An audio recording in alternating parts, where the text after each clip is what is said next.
होली के रंग अभी सूखे भी नहीं थे, लेकिन दिल्ली की एक गली में जमीन पर फैला लाल रंग किसी गुलाल का नहीं था। कुछ ही मिनट पहले तक 26 साल का तरुण अपने दोस्तों के साथ हंसते खेलते रंग उड़ा रहा था, और अब उसी दिन उसी दोपहर वह सड़क पर बेसुध पड़ा था। उसके मोबाइल में आखिरी कॉल अभी भी रिकॉर्ड थी, एक कॉल जिसने कुछ ही मिनटों में उसकी पूरी जिंदगी खत्म कर दी। आखिर उस फोन कॉल में ऐसा क्या कहा गया था, और क्यों कुछ लोगों ने उसे घेर कर पत्थरों और डंडों से पीट पीट कर मार डाला? यह सिर्फ एक झगड़ा था, या फिर इसके पीछे छुपी थी कई साल पुरानी नफरत की आग? चलिए इन सवालों का जवाब जानने के लिए इस कहानी को शुरू करते हैं। दिल्ली का उत्तम नगर इलाका और उसके भीतर बसी हस्तसाल गांव की जे कॉलोनी, तंग गलियां, सैकड़ों छोटे छोटे मकान और हर समय शोर से भरा रहने वाला इलाका। लेकिन 4 मार्च 2026 को यहाँ का माहौल बिल्कुल अलग था। पूरे इलाके में होली की धूम थी।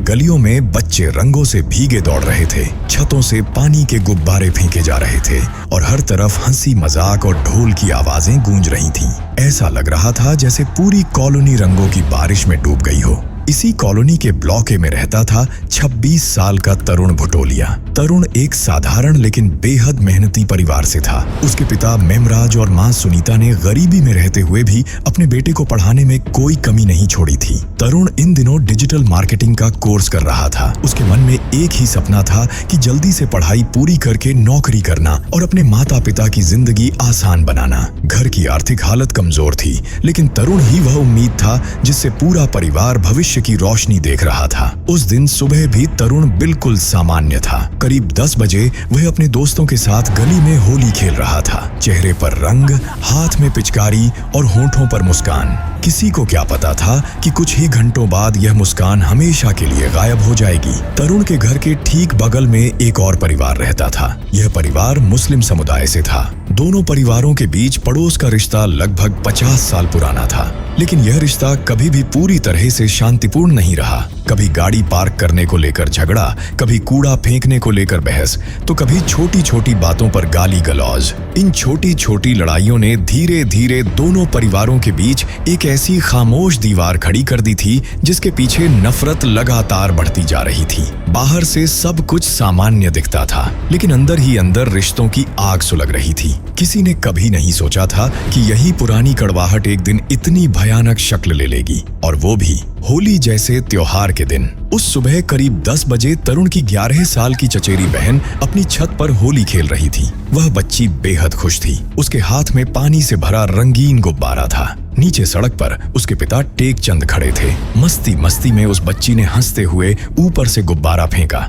लेकिन किस्मत को शायद कुछ और ही मंजूर था। छत से फेंका गया वह गुब्बारा अपने असली निशाने तक पहुंचा ही नहीं। हवा में दिशा बदलते हुए वह नीचे सड़क पर गिरा और तेज आवाज के साथ धड़ाम से फट गया। उसी वक्त वहां से एक महिला गुजर रही थी। उसका नाम सैरा था, करीब 40 साल की। मोहल्ले में कई लोग उसे काली के नाम से भी जानते थे। गुब्बारा जमीन पर फटा और उसके अंदर भरा रंगीन पानी उछलकर कुछ बूंदों के रूप में सैरा के कपड़ों पर पड़ गया। असल में यह एक मासूम बच्ची की अनजानी गलती थी। होली के दिन ऐसे हादसे आम होते हैं। अक्सर लोग हंसते हुए बस इतना कह देते हैं, बुरा ना मानो, होली है। लेकिन उस दिन सैरा ने ऐसा नहीं किया। उसने पल भर में माहौल बदल दिया। सैरा अचानक गुस्से से आग बबूला हो गई। वह बीच सड़क पर ही जोर जोर से चिल्लाने लगी। उसकी आवाज इतनी तेज थी कि आसपास के कई घरों के दरवाजे खुल गए। कुछ ही सेकंड में वह गालियों की बौछार करने लगी और पूरे मोहल्ले में हंगामा मच गया।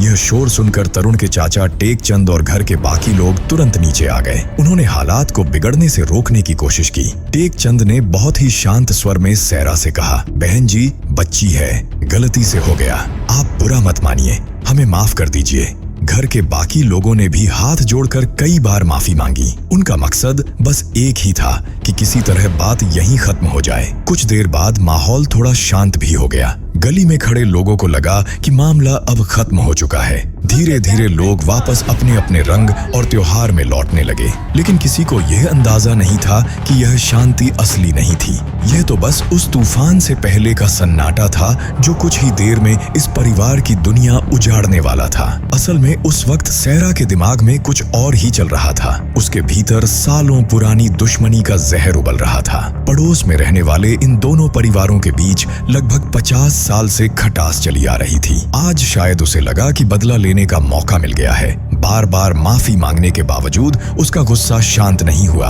उसने इस मामूली सी घटना को अपनी इज्जत और अहंकार का सवाल बना लिया और फिर उसने एक ऐसा कदम उठाया जिसका नतीजा बेहद खौफनाक होने वाला था। सैरा ने तुरंत अपना मोबाइल फोन निकाला। उसने तेजी से कई नंबर डायल किए। फोन पर वह क्या कह रही थी यह किसी ने साफ साफ नहीं सुना, लेकिन उसकी आवाज में गुस्सा साफ झलक रहा था। कुछ ही मिनटों में उस फोन कॉल का असर दिखने लगा। करीब आधे घंटे के भीतर उस संकरी गली में लोगों का जमावड़ा लगने लगा। जो गली अभी कुछ देर पहले तक रंगों और हंसी से भरी हुई थी, अब वहां अजीब सी बेचैनी फैल चुकी थी। लोगों के चेहरों पर मुस्कान की जगह तनाव और डर दिखाई देने लगा। सैरा के बुलावे पर उसके कई रिश्तेदार और जान पहचान वाले तेजी से वहां पहुंचने लगे। भीड़ में कई लोग थे। 50 साल की शरीफन, 36 साल की सलमा, 21 साल का सुहेल, 20 साल का समीर, 22 साल का फिरोज और 50 साल का इस्माइल। लेकिन सबसे डरावनी बात यह थी कि ये लोग खाली हाथ नहीं आए थे। उनके हाथों में लोहे की रॉड, क्रिकेट बैट,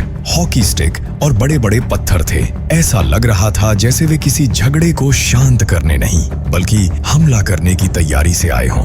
अपने घर के बाहर इतनी बड़ी और हथियारों से लैस भीड़ को देखकर तरुण का परिवार बुरी तरह घबरा गया। कुछ ही देर पहले तक जो गलती एक मासूम बच्ची की शरारत थी, वह अब एक ऐसे टकराव में बदल चुकी थी जिसका अंजाम बेहद भयानक होने वाला था। और इसी भीड़ के बीच कहीं दूर तरुण के मोबाइल पर एक फोन बजने वाला था। वही कॉल जो उसे सीधे इस हिंसक भीड़ के सामने ला खड़ा करेगा।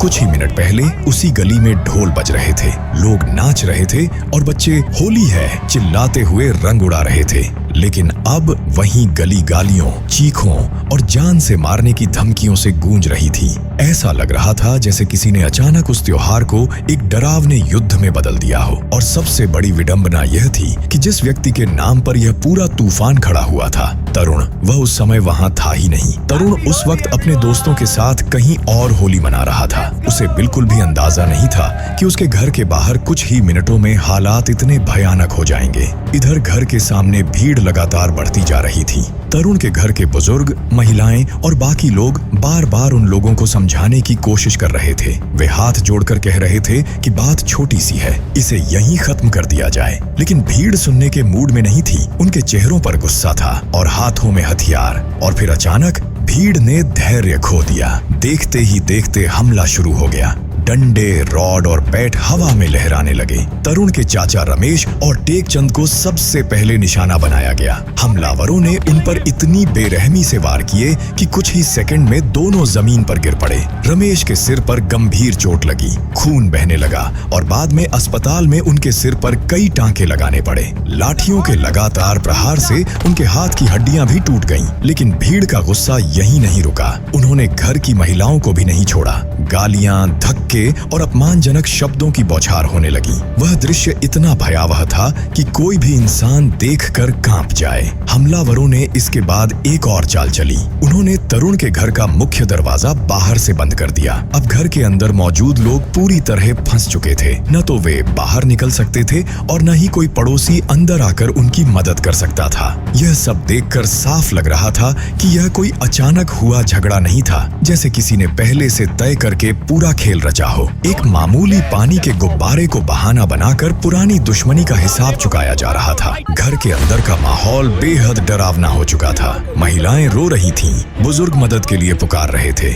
लेकिन बाहर खड़ी भीड़ किसी की सुनने को तैयार नहीं थी। उन्होंने पूरी गली में ऐसा आतंक फैला दिया था कि कोई भी बीच बचाव करने की हिम्मत नहीं जुटा पा रहा था। जो भी थोड़ा आगे बढ़ने की कोशिश करता, उसे धमकाकर पीछे हटा दिया जाता। आसपास के लोग अपने घरों के दरवाजे बंद करके खिड़कियों से यह सब देखने को मजबूर थे। यह उस बेबसी का दृश्य था जहां इंसानियत और कानून दोनों भीड़ के सामने कमजोर पड़ चुके थे। हर गुजरता पल तरुण के परिवार के लिए मौत के करीब जाने जैसा था। उसी अफरा तफरी में किसी तरह परिवार के एक सदस्य ने छिपकर मोबाइल उठाया। कांपते हाथों से नंबर डायल किया गया। फोन तरुण को लगाया गया। जैसे ही कॉल लगी, उधर से रोती हुई आवाज आई, बेटा जल्दी आ, हम पर हमला हो गया है। माँ की घबराई हुई आवाज सुनते ही तरुण के पैरों तले जमीन खिसक गई। कुछ सेकंड पहले तक वह अपने दोस्तों के साथ हंसते हुए रंग खेल रहा था, लेकिन अब उसके सामने एक ही तस्वीर थी, अपने परिवार को बचाने की।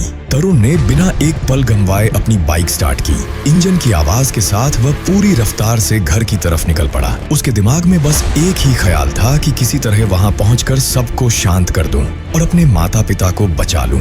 एक बेटे का अपने परिवार के लिए जो फर्ज होता है, वह बस वही निभाने जा रहा था। लेकिन उसे बिल्कुल अंदाजा नहीं था कि जिस रास्ते पर वह दौड़ रहा है, वह रास्ता सीधे मौत की तरफ जा रहा है। करीब 1 घंटे बाद तरुण अपनी बाइक लेकर हस्तसाल की उस संकरी गली के पास पहुंचा। लेकिन जैसे ही वह मोड़ के पास पहुंचा, अचानक 10 से 15 लोग सामने आ गए। कुछ सेकंड में उन्होंने तरुण को चारों तरफ से घेर लिया। तरुण ने बाइक रोकी। वह शायद कुछ पूछना चाहता था या समझाने की कोशिश करना चाहता था, लेकिन उसे मौका ही नहीं मिला। अचानक लोहे की रॉड हवा में उठी और पहला वार सीधे तरुण पर किया गया। उसके बाद क्रिकेट बैट, हॉकी स्टिक और डंडों की बरसात शुरू हो गई। तरुण बिल्कुल अकेला था और सामने हथियारों से लैस कई लोग। कुछ ही सेकंड में वह बुरी तरह घायल हो गया। जब वह खून से लथपथ होकर जमीन पर गिर पड़ा तो भीड़ यहीं नहीं रुकी। उन्होंने बड़े बड़े पत्थर और सीमेंट की भारी ईंटें उठाकर उस पर बरसाना शुरू कर दिया। उस संकरी गली में अब होली के रंग नहीं, बल्कि एक बेगुनाह युवक का खून बह रहा था। उस गली में उस दिन सिर्फ एक लड़के पर हमला नहीं हो रहा था, वहां एक माँ का दिल टूट रहा था, एक पिता की उम्मीदें मर रही थीं और एक पूरे परिवार का भविष्य सड़क पर खून में लथपथ पड़ा था। लेकिन सबसे दर्दनाक बात यह थी कि तरुण के माता पिता यह सब अपनी आंखों से देख रहे थे और चाहकर भी अपने बेटे को बचाने के लिए एक कदम भी बाहर नहीं निकल पा रहे थे। तरुण के घर के बाहर वही संकरी गली थी और उसी गली में उसका शरीर लाठियों और पत्थरों की मार से टूट रहा था। घर के अंदर से पिता मेमराज और माँ सुनीता खिड़की और दरवाजे के पास खड़े सब देख रहे थे। उनकी आंखों के सामने उनका जवान बेटा दर्द से तड़प रहा था, चीख रहा था, लेकिन वे बाहर नहीं जा सकते थे। हमलावरों ने उन्हें घर के अंदर ही कैद कर रखा था और डर का ऐसा माहौल बना दिया था कि कोई भी बाहर निकलने की हिम्मत नहीं कर पा रहा था। यह दृश्य इतना भयावह था कि जिसने भी देखा उसकी रूह कांप गई। तरुण सड़क पर पड़ा हुआ दर्द से कराह रहा था। उसके शरीर से लगातार खून बह रहा था। वह मदद के लिए पुकार रहा था, लेकिन उस भीड़ के दिल में जरा सा भी रहम नहीं था। नफरत ने उनकी इंसानियत को पूरी तरह खत्म कर दिया था।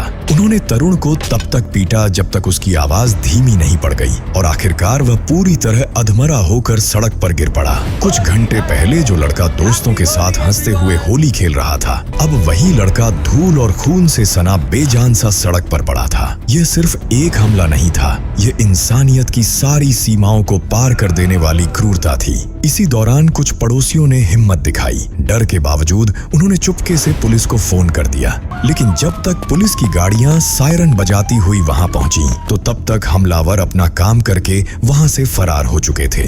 गली में सिर्फ खामोशी बची थी और जमीन पर पड़ा एक घायल युवक। तरुण की सांसें बहुत धीमी हो चुकी थीं। हमलावरों के भागते ही घर के अंदर कैद परिवार ने किसी तरह दरवाजा खोला। दरवाजा खुलते ही माँ बाप दौड़ते हुए बाहर आए। उनकी नजर जैसे ही तरुण पर पड़ी तो उनका कलेजा कांप उठा। तरुण का पूरा शरीर खून से भीगा हुआ था। माँ सुनीता रोते हुए उसके पास बैठ गई। पिता मेमराज ने कांपते हाथों से उसे उठाया। एक पल भी गंवाए बिना परिवार वाले उसे तुरंत जनकपुरी के पास एक बड़े अस्पताल लेकर भागे। अस्पताल पहुंचते ही डॉक्टरों की टीम हरकत में आ गई। तरुण को तुरंत इमरजेंसी वार्ड में ले जाया गया। उसकी हालत बेहद गंभीर थी। सिर पर गहरी चोटें थीं और शरीर के कई हिस्सों पर भारी घाव। बहुत ज्यादा खून बह चुका था। डॉक्टर उसे बचाने के लिए पूरी कोशिश कर रहे थे। उधर अस्पताल के बाहर तरुण का परिवार ठंडे फर्श पर बैठा हुआ था। माँ बार बार भगवान से प्रार्थना कर रही थीं। पिता की आंखों से लगातार आंसू बह रहे थे। हर मिनट उन्हें एक पूरी सदी जैसा लग रहा था। डॉक्टरों ने रात भर इलाज जारी रखा, हर संभव मेडिकल प्रक्रिया अपनाई गई, लेकिन तरुण के सिर की चोटें बेहद गंभीर थीं। उसका शरीर धीरे धीरे जवाब देता जा रहा था और फिर 5 मार्च 2026 की सुबह अस्पताल के कमरे से वह खबर आई जिसने सब कुछ खत्म कर दिया। डॉक्टर बाहर आए और उन्होंने धीरे से कहा, तरुण अब नहीं रहा। उसने अस्पताल के बिस्तर पर जिंदगी की आखिरी सांस ले ली। यह खबर जैसे ही अस्पताल से निकलकर उत्तम नगर की जे कॉलोनी तक पहुंची, पूरे इलाके में सन्नाटा छा गया। एक युवा बेटे की मौत ने पूरे परिवार को अंदर से तोड़ दिया था। वह लड़का जो डिजिटल मार्केटिंग सीखकर अपने घर की गरीबी खत्म करना चाहता था, जो अपने माता पिता को एक बेहतर जिंदगी देना चाहता था, उसके सारे सपने अस्पताल के उस ठंडे कमरे में हमेशा के लिए खत्म हो गए। घर में मातम पसरा हुआ था। तरुण का भाई तुषार सदमे में था। मां सुनीता का रो रो कर बुरा हाल था। पिता मेमराज की आंखें सूनी हो चुकी थीं। जिस बेटे को उन्होंने इतने प्यार से पाला था, जिस पर उन्हें अपने भविष्य का भरोसा था, अब वही बेटा सिर्फ एक याद बनकर रह गया था। तरुण की सांस रुकने के साथ ही सिर्फ एक जिंदगी खत्म नहीं हुई थी। उस पल जैसे पूरे इलाके में गुस्से का एक ज्वालामुखी फट पड़ा। एक ऐसा सवाल हर किसी के दिमाग में घूम रहा था, क्या सच में एक पानी की कुछ बूंदों की कीमत एक जवान बेटे की जान हो सकती है? और यही सवाल धीरे धीरे उत्तम नगर की गलियों में आक्रोश की आग बनकर फैलने लगा। तरुण की मौत की खबर जैसे ही जे कॉलोनी में पहुंची, पूरे इलाके में मातम छा गया। जो लोग कल तक तरुण को हंसते मुस्कुराते देखते थे, उन्हें यकीन ही नहीं हो रहा था कि वह अब इस दुनिया में नहीं रहा। लोग घरों से बाहर निकल आए। हर चेहरे पर सदमा भी था और गुस्सा भी। लेकिन दूसरी तरफ जिस परिवार के लोगों पर आरोप लगे थे, वे सब अचानक गायब हो चुके थे। खबर मिलते ही उमरदीन का परिवार और बाकी आरोपी अपने घरों पर ताला लगाकर फरार हो गए। ऐसा लग रहा था जैसे उन्हें पहले से अंदाजा हो कि अब कानून का शिकंजा कसने वाला है। अब मामला सिर्फ एक परिवार का नहीं रह गया था। यह घटना पूरे इलाके में तनाव का कारण बन चुकी थी। दो अलग अलग समुदायों से जुड़े होने की वजह से लोगों की भावनाएं और भी भड़क गईं। धीरे धीरे गुस्सा सड़कों तक पहुंच गया। न्याय की मांग को लेकर कई हिंदू संगठन मैदान में उतर आए। विश्व हिंदू परिषद और बजरंग दल के कार्यकर्ताओं ने उत्तम नगर में बड़ा विरोध प्रदर्शन शुरू कर दिया। सैकड़ों लोग सड़कों पर उतर आए। हर हर महादेव के नारे पूरे इलाके में गूंजने लगे। भीड़ ने उत्तम नगर ईस्ट मेट्रो स्टेशन के पास मुख्य सड़क को जाम कर दिया। कुछ जगहों पर गुस्साए लोगों ने गाड़ियों में आग भी लगा दी। अब हालात तेजी से बिगड़ने लगे थे। स्थिति को बेकाबू होता देखकर दिल्ली पुलिस तुरंत हरकत में आ गई। इलाके में भारी संख्या में पुलिस बल तैनात कर दिया गया। इसके साथ ही रैपिड एक्शन फोर्स को भी बुला लिया गया। पूरा इलाका धीरे धीरे एक तरह की सुरक्षा छावनी में बदल गया। द्वारका जिले के डीसीपी कुशल पाल सिंह ने खुद इस पूरे मामले की कमान संभाली। उन्होंने इलाके में डबल और ट्रिपल लेयर बैरिकेडिंग लगवाई ताकि कोई बाहरी शरारती तत्व माहौल को और भड़का न सके। इसके बाद पुलिस ने तेज कार्रवाई शुरू कर दी।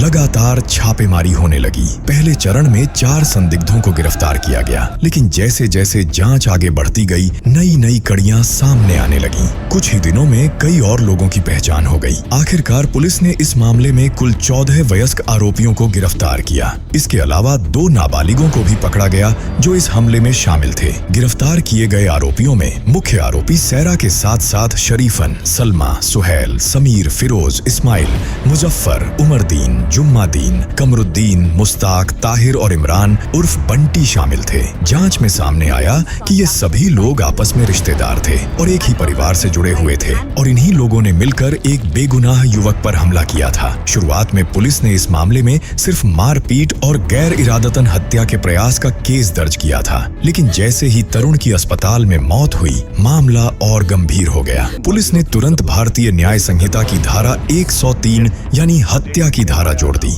इसके साथ ही पीड़ित परिवार की मांग और मामले की संवेदनशीलता को देखते हुए आरोपियों पर SC/ST प्रिवेंशन ऑफ एट्रोसाइटिस एक्ट की सख्त धाराएं भी लगा दी गईं, ताकि उन्हें आसानी से जमानत न मिल सके और कड़ी सजा सुनिश्चित हो सके। उधर पूरे इलाके की सुरक्षा और भी कड़ी कर दी गई। पुलिस ने पूरी कॉलोनी को लगभग छावनी में बदल दिया। आसमान में ड्रोन कैमरे लगातार निगरानी कर रहे थे। हर गली, हर चौराहे पर सुरक्षा बल तैनात थे। स्थिति को देखते हुए इलाके की कई दुकानों को एहतियातन बंद भी करवाया गया। लेकिन इन सब के बीच एक सवाल अब भी हवा में तैर रहा था कि क्या कानून तरुण के परिवार को सच में इंसाफ दिला पाएगा? आप क्या सोचते हैं? तरुण के हत्यारों को क्या फांसी की सजा होनी चाहिए या नहीं? अपना जवाब हमें कमेंट में जरूर दो। धन्यवाद।